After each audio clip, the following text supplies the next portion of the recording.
Well, let's keep the conversation going. Joining us as we gear up for that Fed decision is Alan Nuckman. He's Chief Market Strategist at Bullseye Option. Always great to see you, Alan. You've heard all the skepticism. Compared to some of our guests, you've generally been looking at some of the more optimistic signs for the economy and even the markets. But as the world is certainly worried about what happens, the recessionary risk, what's your stance here as we get ready for this Fed decision? Well, number one, your two previous clips you just played, they talk about recession. Recession doesn't mean stocks go down. Okay, recession is a word. You don't make money by predicting the recession or not recession. You make money by predicting the direction of the stock market. And that's what we want to do. So from a risk-reward standpoint, we're about 10% lower over the last 52 weeks in the S&P. Not catastrophic, still up 75% off the lows. Obviously, we're going to talk about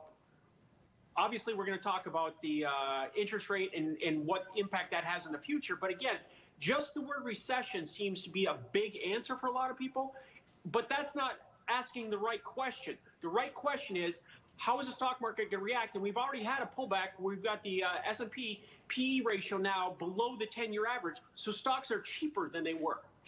You know, it's interesting. Let's dive a little deeper into the dynamics of a rising rate environment and the potential for a recession and what happens in the markets. So looking back, for example, the last 3 rate hike cycles in the United States, in 2 cases, we ultimately did see a recession. While rates were going up, we did see stocks actually in positive performance. But I'm thinking of the Great Recession, and I'm thinking of the internet bust. In both of those cases, during that period, you did see a sell-off in stocks. But those are only 2 examples out of many when you've had a recession. Is it a matter of whether we see a shallow or a deep recession in terms of where the stock market goes over the next year or 2, Alan? We got to stop using that word, okay? You're comparing not apples and oranges. You're comparing apples and rocks, okay? What we had in 2008 was a financial crisis that had a real reason for it. What happened in 2000 was an unwinding of complete mania, okay? The situation now is we've got more jobs than we can handle. People are making more money than they've ever made before, and interest rates have gone from 0, which they have to rise at some point, to right now they're going to top out at about 4.5% here at this peak in the next couple of months. And then they decline to 4%. And then in 2025, they decline back down to 3.5%, as what the markets are telling us. Pull up a 10-year note yield chart. From 1990, when I started, that tells you I've been doing this for a long time, the 10-year note yield was at 10%. It went down to almost 0, let's say, here in the last couple of years. So the midpoint of the 10-year note yield is about 5%.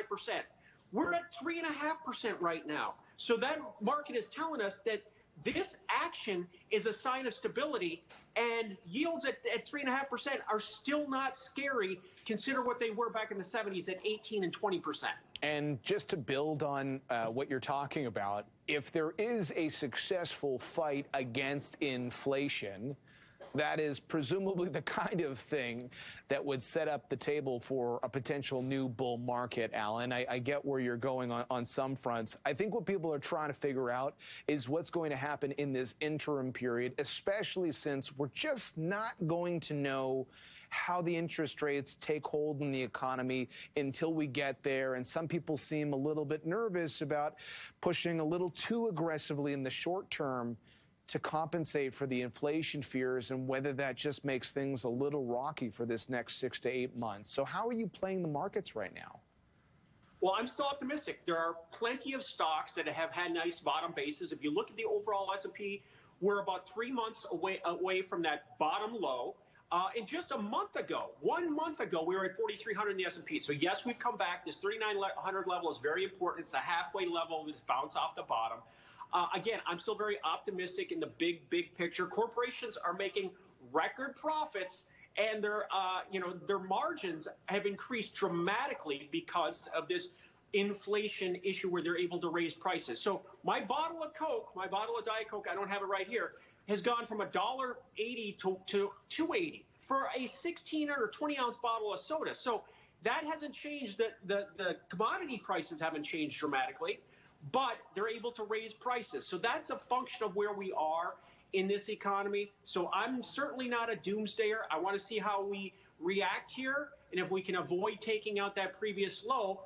But I see some signs of optimism, and the fact is crude oil is at the $80 level. So we're not crude oil down 30%. That was exactly what the Fed intended. Now let's see what's next. Everybody is asking the wrong question. Is how high are rates going to go up during this meeting, that meeting, this meeting? It's not about the journey. It's about the destination. And the destination as it stands right now is about 4.5% for short-term rates. People are going to start making money on their money. So that'll be an interesting situation. Yeah.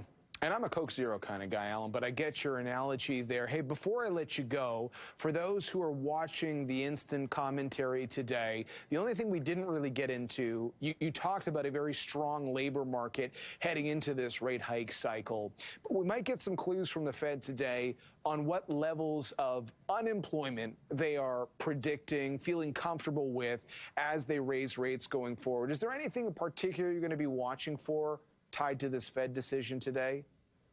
No, I'll just watch the price action. That's what I do. I'm not smart enough to parse the words or identify them taking a word out or a word into their statements. That doesn't do me any good. I'm looking big picture, so I want to see where we are by the end of the week, and I want to see if we're over under that 3,900 level, and that'll give me a good idea of this market being able to digest these rate hikes that we all have known have been coming for months and months and months and years. This is no surprise. This is absolutely no surprise. I understand people's psychological fears, but the facts don't warrant the fears at these interest rate levels. All right, Alan, thank you very much. Great perspective as always. We appreciate it. We'll let you get back to it. Alan Nuckman joining us from Bullseye Option with his bullish view on this uncertainty.